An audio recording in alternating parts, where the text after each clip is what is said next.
Hey, it's everybody's favorite nobody, AirLancer, and I'm here to tell you to quit fucking up with Geese. Jesus. Now, Geese is a relatively new character, and I'm constantly seeing a lot of the same types of mistakes cropping up with players ranging from your regular old online warriors to tournament pros. As anyone who plays fighting games knows, even small mistakes can cost you a match. Now, each of the things I'm going to list aren't necessarily game-changing in and of themselves, but they could make a big difference between getting the win or getting sent packing.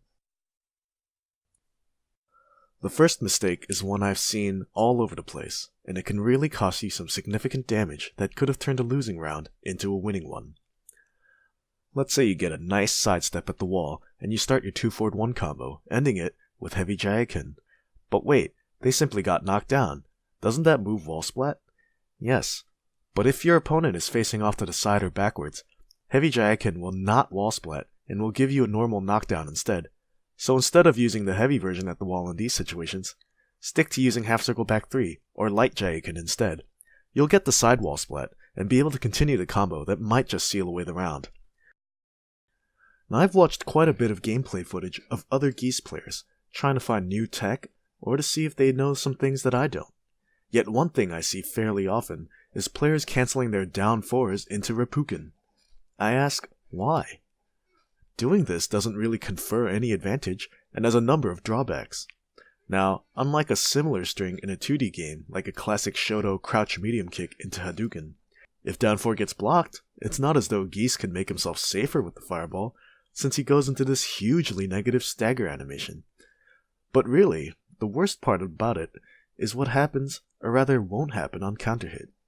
A counter hit down 4 launches your opponent, and Geese can follow up with a full combo except from the absolute tip of down 4. If you were to cancel this counter hit into a fireball, you basically rob yourself of the combo. Now, just to cover all the bases, Geese does have a way to follow this up, but it's basically inferior in every way to his standard combo, so why would anyone want this? To make a long story short, don't cancel down 4 into fireball, it's just not helpful. Chip damage, in the sense used by most 2D games, is fairly foreign to Tekken, and some people can get a little heated by its inclusion, along with Tekken 7's 2D style characters. Well, fuck 'em, because we use every tool in our arsenal. Geese can chip you out with his supers, which means that you can create checkmate situations for your opponents if their health is low enough. How low exactly? Well, each hit of a special move takes off 1 damage. Therefore, a 3-hit special move like Geese's Jeeeezus, performed with half circle back 4, will do 3 damage on block. Meanwhile, both supers do 5 points of chip damage.